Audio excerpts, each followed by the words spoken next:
আগামীকাল 28শে ফেব্রুয়ারি এবং আগামীকাল এসআইআর এখন যেটা জানা যাচ্ছে প্রথম পর্যায়ের তালিকা বেরোতে চলেছে, ভোটার লিস্ট বেরোতে চলেছে। খুবই কাকতালীয়ভাবে এই 28শে ফেব্রুয়ারি এক যুগ পরিবর্তনের দিন, মানুষের জাতির শৃঙ্খল মোচনের দিন।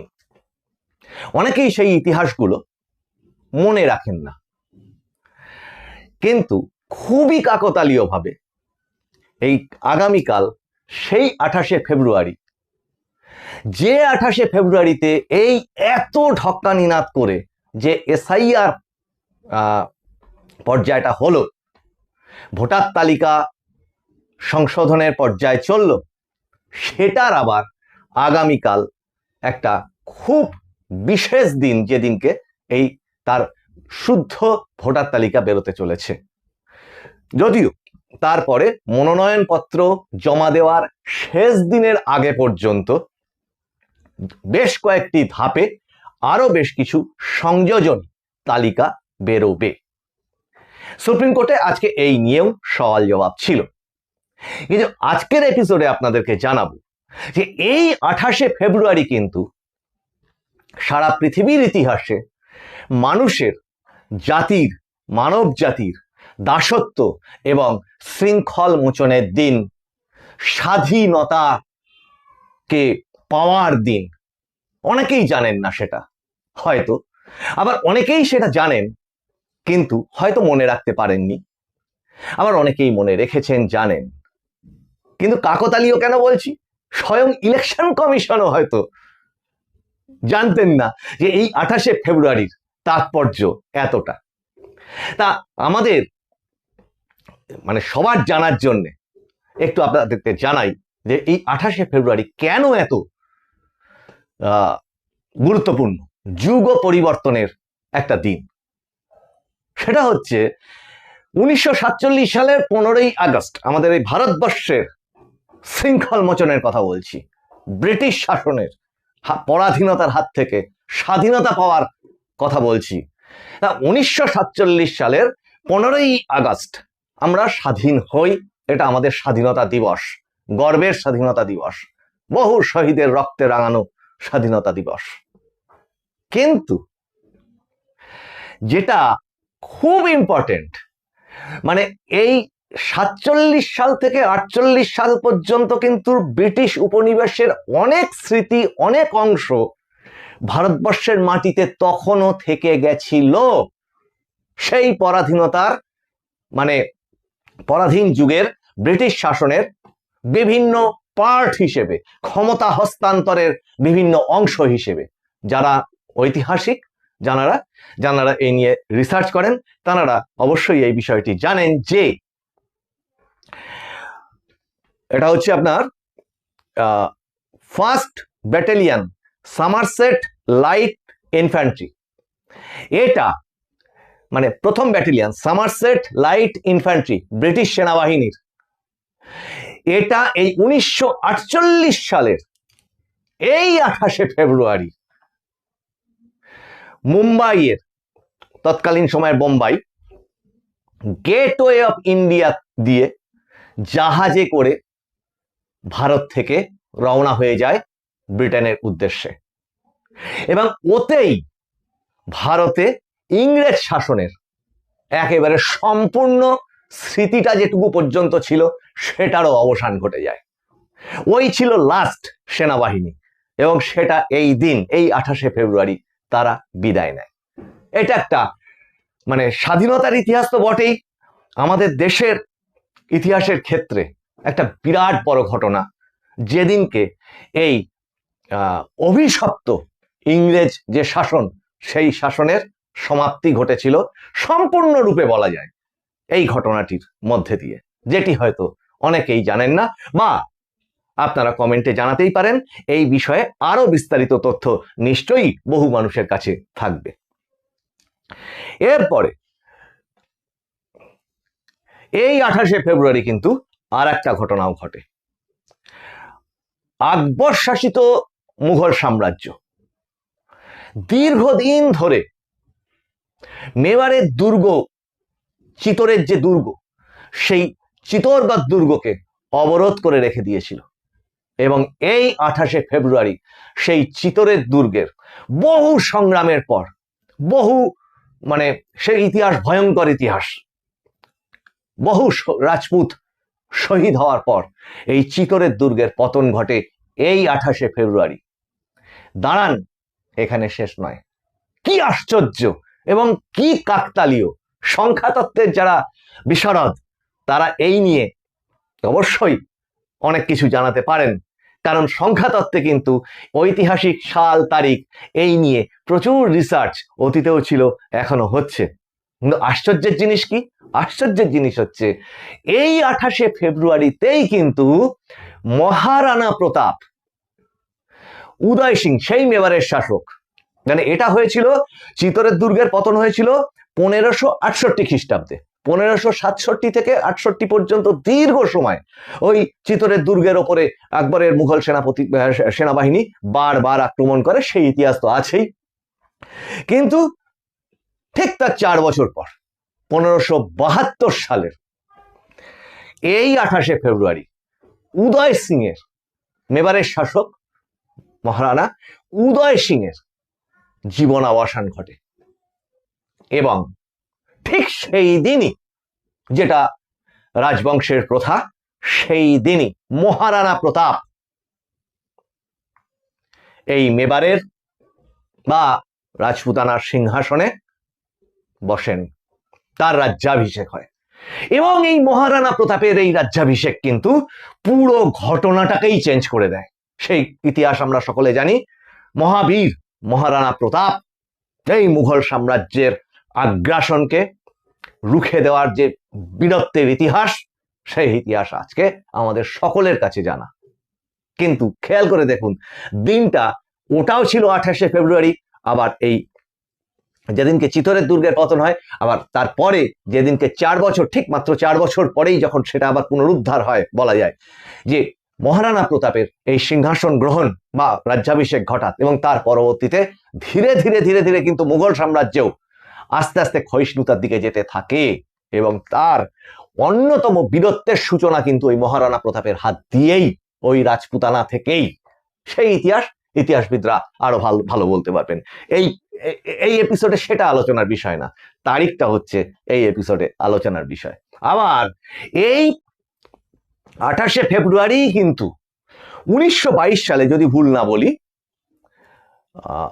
1922 সালে মিশরের স্বাধীনতা হয়। মিশরের স্বাধীনতা, সেটাও ব্রিটিশ শাসনের একটা জায়গা ছিল। সেখানকার মানুষও পরাধীন ছিলেন এবং সেখানেও কিন্তু সংগ্রামের মাধ্যমে মিশরের স্বাধীনতা ঘটে। এবং সেখানে প্রোটেক্টরেট বা ঔপনিবেশিক আধিপত্য ব্রিটিশরা কি করে, সেখান থেকে প্রত্যাহার করে নিতে বাধ্য হয়। কাজেই এই 28শে ফেব্রুয়ারি কিন্তু সব দিক থেকে একটা যুগ পরিবর্তনের দিন, ইতিহাসের পাতা তো তাই বলছে। এবার আপনারা বলতেই পারেন যে আগামীকাল 28শে ফেব্রুয়ারি, আগামীকালের ব্যাপারে আপনি এতগুলো তথ্য কেন নিয়ে আসলেন? অস্বীকার করবার তো কোনো জায়গা নেই। এই 28শে ফেব্রুয়ারি তো এতগুলো বড় বড় ঘটনা ঘটেছিল।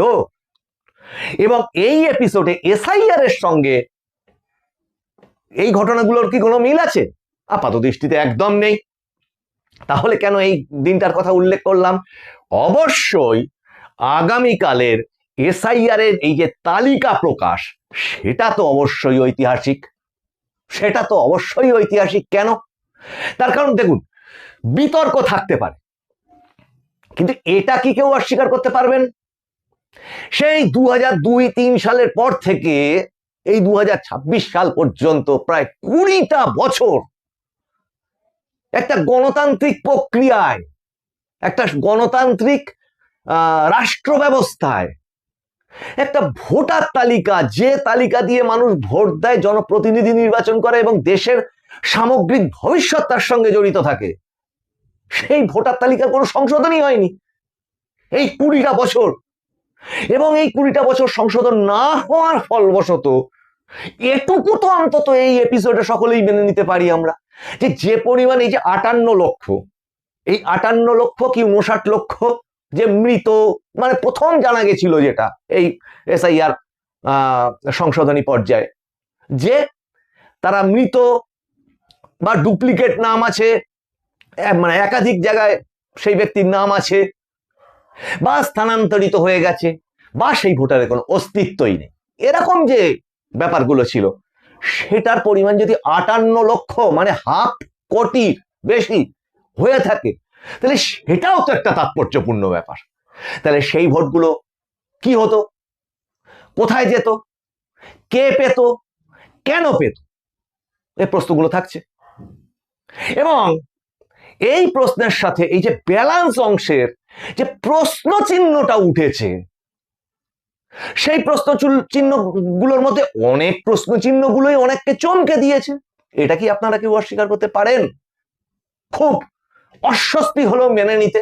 এটা কি অস্বীকার করতে পারেন যে সুপ্রিম কোর্টে দাঁড়িয়ে নির্বাচন কমিশনের যিনি অ্যাডভোকেট বা নির্বাচন কমিশনের পক্ষে যিনি সওয়াল করছিলেন, তিনি সুপ্রিম কোর্টের প্রধান বিচারপতির সামনে দাঁড়িয়ে যে তথ্য দিচ্ছেন যে একজন পিতার 200 জন সন্তান, এই তথ্যটা কি আপনাদেরকে চমকে দিচ্ছে না? আমাদেরকে তো দিচ্ছে। তেমনি এই তথ্যটা কি চমকে দিচ্ছে না যে একজন মানুষ জন্মানোর আগে 1 মাস আগে তার বার্থ সার্টিফিকেট, এটা কি চমকে দিচ্ছে না? এই তথ্য কি আপনাদেরকে চমকে দেয় না যে মানে আসল ডকুমেন্ট আপলোড করবার বদলে খবরের কাগজে কাটিং তাতে আপলোড হয়ে গেছে? এই তথ্য কি আপনাদের চমকে দেয় না যে একজন হিন্দু পিতা, তিনি যে কোনো টাইটেলই হতে পারে, তার মানে পরিবারের অন্যান্য সন্তান সন্ততিরা তাদের হিন্দু টাইটেল, আর আরেকটি মানে নাম তার সাথে ম্যাপড হয়ে দেখাচ্ছে সেটি একজন সংখ্যালঘু মুসলিমের? এগুলো কি চমকে দিচ্ছে না? তাহলে এগুলোও তো আগামীতে মানে এগুলো তো চিন্তার বিষয়, এবং সেটার কারণেই তো সংশোধনী। তাহলে সেই সংশোধনী তো একটা ঐতিহাসিক বিষয় বটেই বলে আমাদের মনে হয়েছে। আর এই ধরনের সংশোধনী কি আদৌ কোনো রাজনৈতিক তাৎপর্য আগামী দিনে রাখবে? আমাকে যারা হুমকি দিচ্ছেন তাদেরকে জানাই, ওই সমস্ত আমি পার করে এসেছি। আর এটাও জানাই যে ওই পুরো বক্তব্য মানুষের, এটাও মানে এটা একটা দুঃখের বিষয় যে ইউটিউব চ্যানেল বলুন, খবর বলুন, খবরের কাগজ বলুন, প্রথম কথা কাগজ বই পড়া তো আমাদের সমাজ থেকে প্রায় উঠেই গেছে। এগুলো নিয়ে পুরো কাগজটা পড়ি বা পুরো সম্পাদকীয়টা পড়ি বা পুরো এপিসোডটা একটু দেখি, সেটা ধৈর্য না করে কেউ উদ্দেশ্য প্রণোদিত ভাবে গালাগাল দিতে হবে, হুমকি দিতে হবে, দিয়েই দেখি না কি হয়, এইগুলো আজকাল খুব চালু জিনিস সমাজে। তার কারণ এদের খুব একটা কিছু করার নেই, এরা একটা মানসিক হতাশার মধ্যে ভোগে। কাজ নেই, কর্ম নেই, শিল্প নেই, কারখানা নেই, অফিসে চাকরি নেই, কিছুই নেই, অথচ নিজে হতাশায় ভুগছে, নিজের বাড়ির মানুষ হতাশায় ভুগছে, অথবা এই ধরনের মানুষজন যারা নিজেরা জানে যে এই দুর্নীতি যদি না করতে পারি তাহলে পেট চলবে কি করে, তাহলে মনে মনে আবার এই এই আঘাত, এই হতাশাতেও এনারা ভোগেন যে আমার সন্তান সন্ততি, আমি তো যেভাবে কাটাচ্ছি, আমার সন্তান সন্ততিও কি আমার মতোই দুর্নীতিবাজ হবে? হয়তো হবে না। সন্তানদের প্রত্যেকের মঙ্গল কামনা করি, এবং সেই জন্যই এই এপিসোডগুলো করছি, যাতে আগামী সমাজ ভালো হোক, যে কোনো রাজনৈতিক দল ক্ষমতায় আসুক গে যাক, কিন্তু ক্ষতিকর কাজকর্ম, আজে বাজে কাজকর্ম যেন না হয়। কেন এই মানুষগুলো কি এই প্রশ্ন করতে পারেন না যে কেন আমাদের রাজ্যে, আমাদের দেশে অভয়ার মতো ঘটনা ঘটবে? কেন আমাদের রাজ্যে শিক্ষকরা রাস্তায় গড়াগড়ি খাবে দীর্ঘদিনের জন্য? কেন শিক্ষা কেলেঙ্কারি বা শিক্ষক নিয়োগ কেলেঙ্কারি আদৌ ঘটবে? শিক্ষক তো শ্রদ্ধার জিনিস, পিতামাতার সম হিসেবে তাদেরকে দেখা হয়, গুরু হিসেবে দেখা হয়, কেন তাদের স্থান রাস্তায় হবে? কেন প্রচুর স্কুলে প্রায় পঠন পাঠন বন্ধ হওয়ার মতো পরিস্থিতি তৈরি হবে? এই প্রশ্ন কেন করবেন না এনারা? কেন রেশনের চাল চুরি, এটা মানে ভাবা যায় না, কল্পনা করা যায় না। সেই নিয়ে সেটা যদিও প্রমাণ হবে কি হবে না আদালতের বিষয়, কিন্তু আদৌ সেই বিষয়টা উঠে আসবে কেন? অন্তত অনেক তথ্য প্রমাণ কেন আদালতে সাবমিট হবে? যে কোনো রকম নিয়োগ দুর্নীতিগুলো বিভিন্ন দপ্তরে দপ্তরে কেন আওয়াজ উঠবে? কার রাজত্বকালে এগুলো হচ্ছে সে প্রশ্ন মানে একটি সংবাদ মাধ্যম কেন তুলতে পারবে না? কিন্তু এই সংবাদ মাধ্যম মানুষের ভাষা অন্তত এটা কখনো ডিসাইড করে দেবে না, বলবে না যে অমুক জায়গাতে আপনি ভোট দিন। বলবার কোনো অধিকারই আমাদের নেই। যে এবং আমরা বিশ্বাস করি মনে প্রাণে, যেটা প্রত্যেক এপিসোডে বলে যাচ্ছি, যে এত কিছু হচ্ছে কিসের জন্য? যাতে মানুষ তার নিজের ভোটটা দিতে পারে, যে কোনো রাজনৈতিক দলকে দিক। নিঃশব্দে সুন্দর শান্তিপূর্ণ পরিবেশে বুথে যাও, ভোট দিয়ে চলে এসো, যাকে খুশি দাও, তাতে দেখা যাক না কে যেতে। আর যদি রাজ্যের শাসক দল প্রচুর উন্নয়নমূলক কাজকর্ম করে থাকে, সেখানেও তো কোনো ভয় নেই।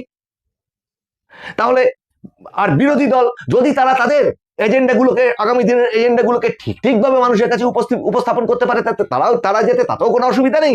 এই শাসক দলই যদি আবার যেতে তাতেও কোনো অসুবিধা নেই। মানুষ ভোটটা দিক, এইটা হচ্ছে মানুষের ভাষার তরফ থেকে আমাদের চাহিদা। ভোটদানের সঠিক সুন্দর পরিবেশটা তৈরি হোক। মানুষের ভাষার এই এপিসোড কেমন লাগলো আপনারা জানাবেন। 28শে ফেব্রুয়ারি এসআইআর এর ভোটার তালিকা প্রকাশের দিন। সেই দিন কি অতটাই ঐতিহাসিক হয়ে আগামী দিনে দাঁড়াবে? কেন্দ্রীয় বাহিনী রাজ্যে আসছে, এই নিয়ে আমরা প্রশ্ন তুলেছি যে কেন্দ্রীয় বাহিনী নিয়ে নাটক নয়, নিরাপত্তা চায় মানুষ। নির্বাচন কমিশনকে সুস্থ সুন্দরভাবে ভোটটা করাতে হবে।